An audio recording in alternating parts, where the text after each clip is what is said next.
एका चरणाचा भाव तुमच्या समोर दिलेला आहे. एक चरण माझं राहिलंय शिल्लक आणि फक्त वेळ राहिलाय 15 मिनिटं. मला सांगा 15 मिनिटामध्ये एका चरणाचा भाव विस्तृत चिंतनानं सांगता येणार नाही. एक 2-3 मिनिटं वाढलं तर चालेल का? महिला मंडळ, पुरुष मंडळ, हात वर करा बरं. कोणाकोणाला वाटतं कीर्तन लगेच बंद पडलं पाहिजे?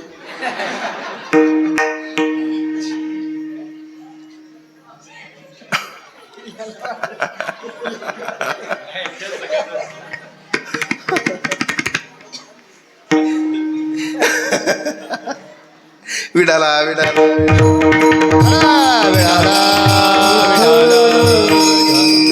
अभंगाच्या एका चरणाचा भाव तुमच्या समोर दिलेला आहे. थोडं लक्ष द्या. माझ्याकडे 15 मिनिटं शिल्लक राहिले. महत्वाचं सांगतो. नामदेवरायाचा अभंग 2 चरणाचा अभंग आहे. या अभंगामध्ये नामदेवरायानं देवाकडे आपला जाहीरनामा प्रगट केलेला आहे. एका चरणाचा भाव तुमच्या समोर दिलाय. तुम्ही सगळ्यांना ऐकलेला आहे.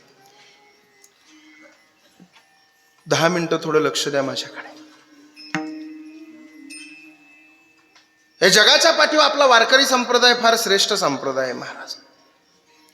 एवढा श्रेष्ठ संप्रदाय, एवढं महत्व या संप्रदायाचं सांगू. तुमचा हात दुखला तर तुम्हाला हाताचा आराम करता येईल. तुमचा पाय दुखला तर तुम्हाला पायाचा आराम करता येईल. तुमचं डोकं दुखलं तर तुम्हाला डोक्याचा आराम करता येईल. पण तुमचं हृदय दुखलं तर तुम्हाला हृदयाचा आराम करता येत नाही. कारण हृदयाचा आराम केला तर शरीराची राख होते. पायाच्या नखापासून तर डोक्याच्या केसापर्यंत सगळ्याला आराम करू द्या, पण हृदयाला कधी आराम करू देऊ नका. कारण हृदयानं आराम केला तर शरीराची राख होते. जम्मू काश्मीर पासून तर कन्याकुमारी पर्यंत सगळ्यांना आराम करू द्या, पण या भारत देशाचा हृदय म्हणजे महाराष्ट्राचा वारकरी संप्रदाय, या संप्रदायानं कधी आराम करता कामा नये. ज्या दिवशी संप्रदाय आराम करल त्या दिवशी हिंदू संस्कृतीची राख झाल्याशिवाय राहणार नाही.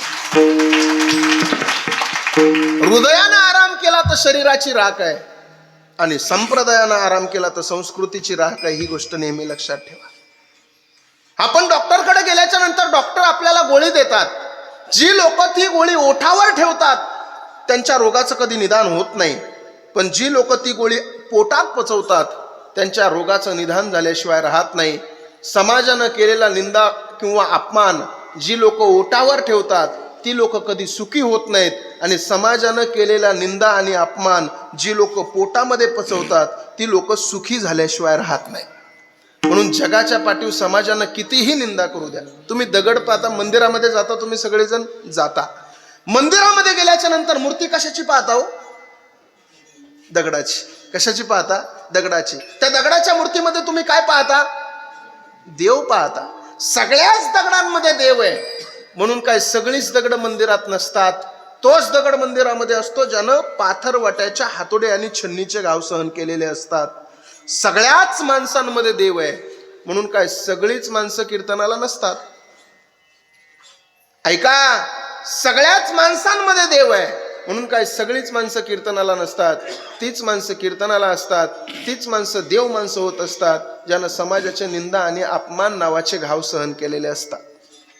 सांगू, जीवन जगत असताना 3 गोष्टीचा कधी गर्व करू नका. सत्ता, संपत्ती आणि तारुण्य, या 3 गोष्टीचा माणसानं कधीच गर्व करायचा नाही. कारण सत्ता, संपत्ती, तारुण्याचा ज्याला गर्व होतो, ऐका, सत्ता, संपत्ती, तारुण्याचा ज्याने गर्व केला त्याचा महाभारतामध्ये दुर्योधन झाला. आणि सत्ता, संपत्ती, तारुण्य असून सुद्धा 2 तास माझ्या तुकोबरायाचं बसून कीर्तन ऐकलं त्याचा इतिहासामध्ये छत्रपती शिवाजी महाराज झाला.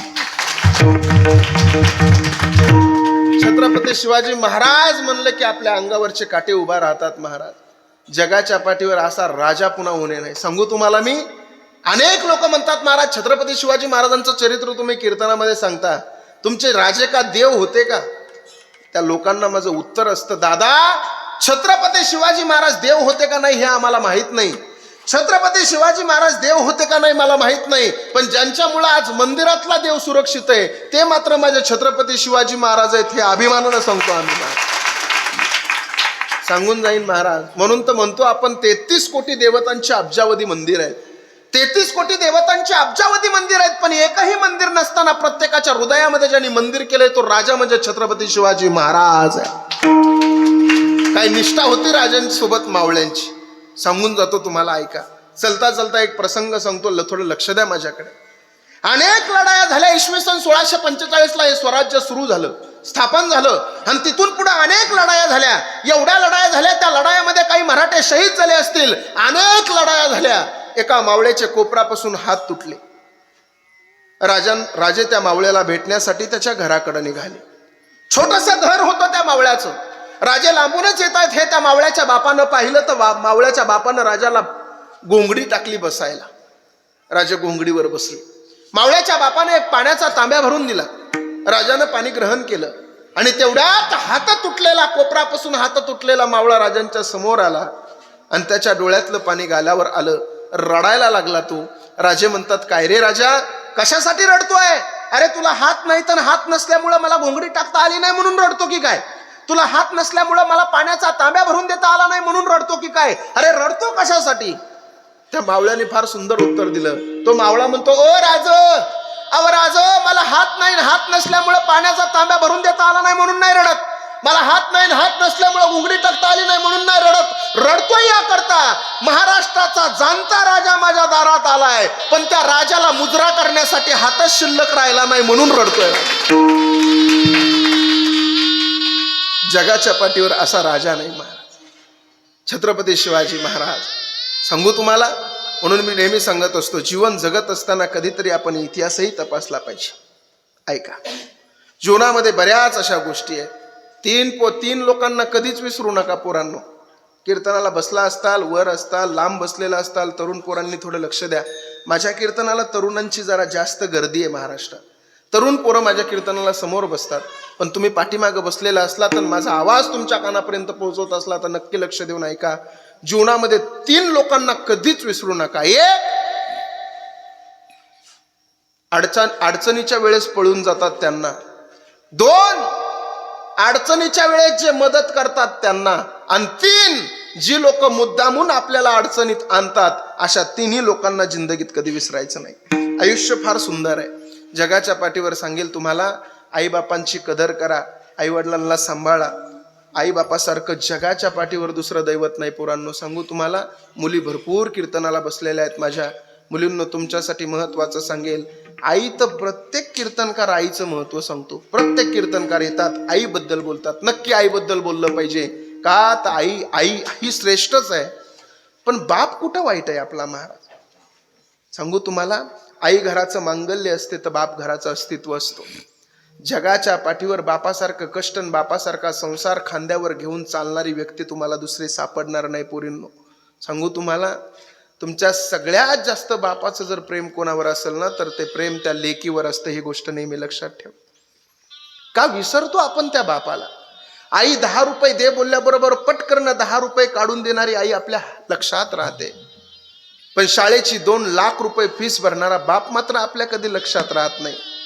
पोरींनो, एक गोष्ट सांगू, तुमच्या बापाकडे बघायचंय ना तुम्हाला बाप समजून घ्यायचा आहे ना, तर दिवसभर कष्ट करून आलेला बाप संध्याकाळी झोपायला ज्या वेळेस त्याच्या घरामध्ये, त्याच्या खोलीमध्ये जातो, त्यावेळेस त्याच्या अंगातला तो शर्ट बाहेर काढतो. अंगातलं शर्ट काढून खुंटीला लटकवतो आणि अंगामध्ये बनेल असतं घातलेलं. ते बनेल त्या बापाचं फाटलेलं असतं. ते बनेलकडं कधीतरी बघा. त्या बनेलकडं पाहिल्याच्या नंतर तुमच्या लक्षात येईल, आमचं नशीब घडवता घडवता आमच्या बापाचं नशीब कधी फाटून गेलं हे त्याला सुद्धा कळालं नाही.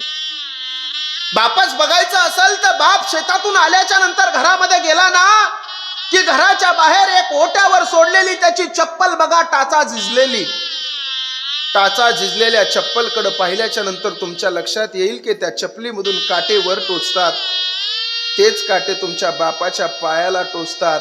रक्तबंबळ पाय होतो. नांगरा पाठीमागं चलून, टिपणीच्या पाठीमागं चलून, बैलाच्या पाठीमागं चलून रक्तबंबळ पाय होतो. चपलीला रक्त लागलेलं असतं, काटे त्याच्या पायास टोचतात. पोरींनो, त्या चपलीकडे पाहिल्याच्या नंतर तुमच्या लक्षात येईल की आपलं नशीब घडवता घडवता त्याच्या नशिबाला कधी काटे टोचले हे त्याला कळालंच नाही. का बापाला आपण विसरलं पाहिजे? का बाप पडद्या पाठीमागचा कलाकार कुठपर्यंत ठेवायचा? पहिल्यापासून आम्हाला शिकवलं की बाप फार दगडाच्या काळजाचा असतो. कोण म्हणलं बाप दगडाच्या काळजाचा असतो? दादा, बापासारखं अंतकरण निर्मळ, बापासारखं स्वच्छ आणि बापासारख्या हळव्या काळजाचा माणूस कोणी नसतो. लहानपणापासून आमच्या मनात बापाविषयी भीती घालून दिली साहेब. लहान होतो तेव्हा आमची आई म्हणली, बाळ्या घराच्या बाहेर जाऊ नको, नाही तर तुझ्या बापाला नाव सांगल. बाप काहीच करत नाही. बाळ्या घराच्या बाहेर जाऊ नको, नाही तर तुझ्या बापाला नाव सांगल. थोडं मोठं झालं की आमचे शिक्षक म्हणले, बाळ्या अभ्यास कर, नाही तर तुझ्या बापाला सांगल. आणि थोडं मोठं झालं की आमचे मित्र म्हणले, बाळ्या नीट राहा, नाही तर तुझ्या बापाला नाव सांगल. बापानं कधी आम्हाला गालाला हात सुद्धा लावला नाही, तरी त्याची प्रतिमा त्याची मलिन करण्यात आली. पोरींनो, बाप बघायचा असेल ना तुम्हाला, तर नेहमी तुमचा बाप कधी कुणापुढे झुकत नाही. पोरींनो, तुमचा बाप कधी कुणापुढे झुकत नाही, कधी कुणापुढे वाकत नाही, कधीच कोणासाठी रडत नाही. सगळ्या पोरींनी डोळे झाकून घ्या, तुमच्या डोळ्यासमोर तुमचा बाप आणा. मंडपमध्ये बसलेल्या सगळ्या पोरींनी तुमच्या डोळ्यासमोर तुमचा बाप आणा आणि त्या बापाचे कष्ट बघा किती आहेत. तुमचा बाप कधी कुणापुढे झुकत नाही, कधी कुणापुढे वाकत नाही, कधीच कोणापुढे नतमस्तक होत नाही. पोरींनो, कधी कोणासाठी रडत नाही. पण लग्नामध्ये तुम्हाला वाटं लावताना मात्र तुमचा बाप रडल्याशिवाय राहत नाही. अरे, तुमच्या बापाचं प्रेम बघायचं असेल तर एकुलता एक भाऊ घेऊन कपड्याच्या दुकानामध्ये जा. त्या कपड्याच्या दुकानामध्ये गेल्याच्या नंतर बघा तुमच्या बापाकडं. एकुलत्या एक भावाच्या कपड्याची किंमत तुमचा बाप दुकानदाराला 10 वेळेस विचारेल पोरींनो. पण तुमच्या कपड्याची किंमत तुमचा बाप दुकानदाराला कधीच विचारणार नाही. कारण त्याला माहितीये, माझी चिमणी एक दिवस माझं घर सोडून निघून जाणार आहे. पोरींनो, लग्नामध्ये तुम्हाला वाटं लावताना तुमचा बाप एवढा ढसा रडत असतो. नेहमी सांगू तुम्हाला, अरे आई आपल्याला कडेला घेत असते, तर बाप आपल्याला खांद्यावर घेत असतो. आई आपल्याला कडेला घेत असते, तर बाप आपल्याला खांद्यावर घेत असतो. कारण आईला असं वाटतं, जे मी पाहते ते माझ्या लेकरानं पाहावं. पण बापाला असं वाटतं, जे मला दिसत नाही ते सुद्धा माझ्या लेकरानं पाहावं, म्हणून तो खांद्यावर घेतो. पोरींनो, बाप कधी रडतो सांगू तुम्हाला? अहो, लग्नामध्ये तुमचा बाप कधीच कुणापुढे झुकला नाही, पण तुमच्यासाठी, तुमच्या लग्नासाठी भावकीच्या पाया पडला, मंडपवाल्याच्या पाया पडला, बँडवाल्याला पाया पडला, नातेवाईकाच्या पाया पडला, सगळ्यांच्या समोर हात पसरवले आणि सगळ्यांना म्हणला, या माझ्या लेकीला आशीर्वाद द्यायला. जगाच्या पाठीवर बापासारखं प्रेम कोणी करू शकत नाही. अरे, लग्नामध्ये मंगलाष्टिका चालू होते, तुमच्या बापाचं लक्ष मंगलाष्टिकेकडे नव्हते. पोरींनो, सांगू तुम्हाला, अरे लग्नामध्ये तुम्ही सुंदर शृंगार करून नटलेला होतात, मंडपमध्ये इकडून तिकडं फिरत होतात. लग्नामध्ये तुमच्या पाठीमागं 2-4 कलवऱ्या फिरत होत्या. तुमच्या बापानं तुमच्याकडं पाहिलं आणि त्याच्या डोळ्यातलं पाणी गालावर आलं आणि मनात विचार करू लागला, बस आता माझं काळजी घेणारं माणूस घरातून निघून चाललं. तुमचा बाप का रडतो माहितीये लग्नात? तुमचा बाप वाटं लावताना तुम्हाला का रडतो माहितीये लग्नात? सांगतो तुम्हाला. आपल्या गावाकडे वाटं लावण्याचा प्रसंग असतो, सगळं गाव मुलीला वाटं लावायला येतो. मुलींनो, तुम्ही सुद्धा ढसा रडत असता. तुम्ही तुमच्या भावाच्या गळ्यात पडून रडता आणि भावाला म्हणता, दादा येते बघा आता मी, दादा माझ्या बापाची काळजी घे बघ. आजपर्यंत तुम्हाला कुणाला मी काळजी घ्यायला सांगितली नाही, पण आता सांगते, माझ्या बापाची काळजी घे. माझ्या बापाला कधी माघारी बोलू नको दादा. दादा काय कमी केलं आपल्या बापानं आपल्याला? अरे, भूक त्याला लागत होती, भाकर आपल्याला होती, चप्पल त्याची फाटली होती, चप्पल आपल्याला होती, कपडे त्याच्या अंगात फाटलेले होते, नवीन कपडे आपल्याला घेऊन दिले. 200 रुपयाची चप्पल मागितली तर 500 रुपयाची चप्पल दिली दादा आपल्या बापानं आपल्याला. 300 रुपयाचा ड्रेस मागितला तर 1000 रुपयाचा ड्रेस आपल्या बापानं आपल्याला दिला. काय कमी केलं बाळ्या आपल्या बापानं? नको कधी दादा माघारी बोलू बापाला. पोरींनो, आईच्या गळ्यातून निघता, भावाच्या गळ्यातून निघताना आईच्या गळ्यात पडून रडता तुम्ही. आईला काय म्हणता माहितीये? आई येते बघा आता मी, आई चालले बघा आता मी, आई येते बघा आता मी. आई माझ्या बापाला कधी माघारी बोलू नको. आई काय कमी केलं माझ्या बापानं? अगं, त्याची चप्पल फाटली तर त्यांनी कधी चप्पल घेतली नाही, पण सक्रातीला तुला 5000ची साडी घेतली. आई बापाचं कपाट उघडून बघितलं, माझ्या तर 5 फाटलेले कपडे सापडतील, तुझं कपाट उघडलं तर 25 नव्या साड्या तुझ्या कपाटात सापडतील. माय, काय कमी केलं माझ्या बापानं? गरिबीची परिस्थिती होती, हलाखीची परिस्थिती होती, लोकांच्या तिथं मोलमजुरी करून माझा बाप आपलं घर चालवत होता. आई सांगू तुम्हाला, पोरींनो, तुम्ही शेवटचा प्रश्न विचारता तुमच्या आईला. तुमच्या आईला तुम्ही म्हणता, आई माझा बाप कुठे आहे ग? माझे तात्या कुठे आहेत? माझे अण्णा कुठे आहेत? माझे काका कुठे आहेत? माझे दादा कुठे आहेत? म्हणून तुम्ही आईला प्रश्न विचारता. आई काय म्हणते माहितीये? ए पुरी, तो बघ मंडपच्या कोपऱ्यामध्ये पतरवाळ्या उचलतोय तुझा बाप. सकाळपासून एक अन्नाचा कण खाल्ला नाही तुझ्या बापानं, जा पोरी जाऊन भेट तुझ्या बापाला. त्यावेळेस आईचा गळा सोडता पोरी नोंद पळत पळत पळत पळत तुम्ही बापाच्या गळ्यात जाऊन मिठी मारता. जशी तुम्ही बापाच्या गळ्यात जाऊन मिठी मारताना तसा सगळा मंडप रडायला सुरू होतो. भावाच्या गळ्यात पडलात मंडपमध्ये डोळ्यात पाणी नाही, आईच्या गळ्यात पडलात मंडपमध्ये डोळ्यात पाणी नाही, पण बापाच्या गळ्यात पडलात ना संपूर्ण मंडपच्या डोळ्यात पाणी येतं गड्या. कारण बापाचं आणि मुलीचं प्रेमच वेगळं असतं. बाप रडतो एका करता की आजपर्यंत माझी चिमुकली माझ्यासोबत राहिली, आजपर्यंत माझ्या सगळ्या गोळ्या तिने दिल्या, आजपर्यंत माझ्या शेजारी झोपली, आजपर्यंत सकाळी मला पाणी तापवून तिने मोरीमध्ये ओतलं, आता निघून चालली माझी चिमुकली. आता हे सगळं माझं कोण करणार आहे? कधी मी रुसून बसलो, बायकोचे माझे भांडणं झाले आणि मी रुसून बसलो ना, माझीच पोरगी यायची म्हणायची, ए बाबा, ओ तात्या, ओ अण्णा, कशाला रुसून बसला? त्या आईला काहीच कळत नाही, चला जेवायला. आता जेव म्हणणारा माणूस घरामध्ये राहिलं नाही, म्हणून बाप रडत असतो. म्हणून मी नेहमी सांगत असतो, पोरींनो, तुमच्यासाठी 2 वाक्य देतो, तेवढे 2 वाक्य तुमचा भाऊ म्हणून घरी घेऊन जा. एक, लक्ष्मी सारख्या आईच्या डोळ्यात पाणी येईल असं कधीच वागू नका, आणि भगवंतासारख्या बापाची मान समाजात खाली होईल असं कधी पाऊल टाकू नका. हाच तुमचा खरा परमार्थ. इथून पुढचं तुमचं सगळ्यांचं जीवन सुख समृद्धीचं आनंदाचं जाऊ अशी माऊली ज्ञानोबा यांच्या चरणी प्रार्थना करतो. पुनश्च एकदा ही सगळी मंडळी इथं उपस्थित राहिली, सगळ्यांना कोटी कोटी धन्यवाद. आमचे आदरणीय महाराज उपस्थित आहेत. महाराजांचं फार सुंदर कीर्तन असतं. जाता जाता एक महत्वाचं सांगून जाईल. पत्रिका द्या माझ्याकडे, 1 मिनिट. जाता जाता एक महत्वाचं सांगून जाईल, थोडं लक्ष द्या माझ्याकडे, ऐका बरं.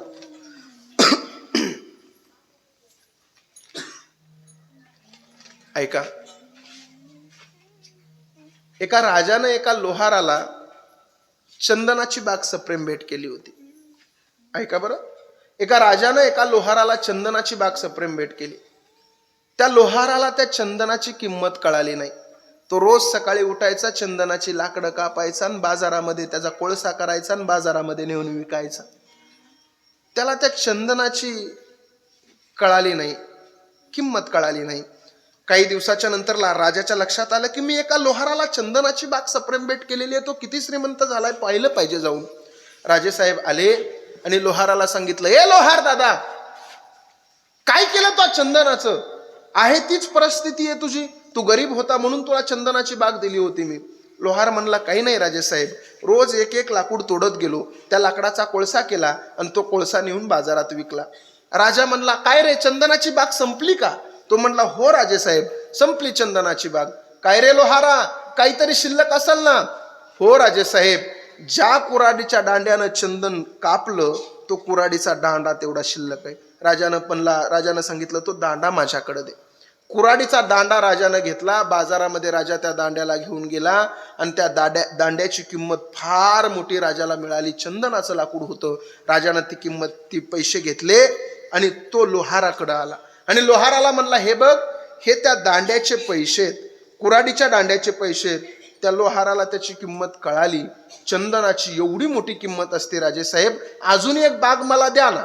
राजानं सांगितलं, हे पुन्हा पुन्हा होत नाही, हे फक्त एकदाच होतं. झालं माझं सांगून, ऐका. तुळशीराम महाराज नावाच्या राजानं हे भालकेश्वर संस्थान या पंचक्रोशीला, हे भालकेश्वर संस्थान रूपी चंदनाची बाग ह्या पंचक्रोशीला सप्रेम भेट आणि दान दिलेली. ह्या जर चंदनाच्या बागेचं महत्व तुम्हाला आम्हाला कळालं नाही ना, तर आपल्या सुद्धा जीवनाचा कोळसा झाल्याशिवाय राहणार नाही. म्हणून प्रत्येकाला विनंती आहे, संस्थांवर असणारे आमचे बाबाही फार सुंदर आहेत, फार सुंदर स्वभाव आहे, फार छान नेतृत्व आहे. इथं आपली संस्था आहे, शिक्षण संस्था. आमचे बंडू महाराजाचे चिरंजीव विद्यार्थ्यांचा सुंदर क्लास घेतात. आपल्या लेकरांवर संस्कार पडले पाहिजेत. कधीतरी याचा विचार करा. अरे, मुस्लिम समाजाचं 5 वर्षाचं पोरग 5दा नमाज पठण करायला जातं रे, आणि हिंदूचं 20 वर्षाचं ठोळमं एकदा सुद्धा मंदिरात येत नाही. ही आपल्या धर्माची शोकांतिक आहे. त्यांच्या 100% लोकांना अल्लाचं अस्तित्व मान्य आहे, आपल्या 50% लोकांना देव मान्य नाही. ही आपल्या धर्माची शोकांतिक आहे. सांगू तुम्हाला मी, 5-5 वर्षाची पोरं बघा, त्यांची डोक्यामध्ये टोपी घालून ती पोरं त्यांचा नमाज पडतात, आणि आपल्या पोरांना कपाळाला टिळा लावायचा म्हणलं तर लाजा वाटतात. याची फार मोठी शोकांतिका आहे. संस्कृती, हिंदू संस्कृती ही फार महान संस्कृती आहे महाराज. ही प्रत्येकानं जपली पाहिजे, ही प्रत्येकानं जगली पाहिजे. प्रत्येकाच्या हृदयावर ज्ञानोबा तुकोबा गेले पाहिजेत, म्हणून ही प्रयत्न करणारी ही सगळी भालकेश्वर संस्थांवरील ही मंडळी आहे. म्हणून या संस्थेमध्ये सुद्धा आपले विद्यार्थी सगळ्यांनी नक्की घातले पाहिजे. एक सांगू का, आमचा पोरगा संप्रदायातला पोरगा किती पैसे कमवतो, किती नाव कमवतो, याला आम्ही जास्त किंमत देत नाही. आमचा पोरगा आई बापाला सुखात सांभाळतो, याला फार मोठी किंमत आहे. आई वडिलांना सुखात सांभाळतो, ही फार मोठी किंमत आहे. सगळ्यांना कोटी कोटी धन्यवाद देतो. आदरणीय दिदीही इथं कीर्तनासाठी उपस्थित राहिल्या, आपल्याच गावच्या आहेत. सुंदर भागवत कथा आहे, त्या भागवत कथेला सुद्धा सगळ्यांनी हजेरी लावा. फार सुंदर भाव आहे महाराज त्या कथेमध्ये. प्रत्येकाच्या डोळ्यातलं पाणी गालावर येतंय, कधी कधी आनंद आहे. सगळ्यात सुंदर कथा आहे महाराज भागवत कथा. प्रत्येकानं श्रवणासाठी आलं पाहिजे. तुम्हाला सुद्धा धन्यवाद देतो. आमचे ही सगळी मित्र कंपनी, अनिल महाराज असतील, आमचे बंडू महाराज असतील, सगळ्यांना कोटी कोटी धन्यवाद देऊन कीर्तन रूपी सेवेला रामज्ञानेश्वर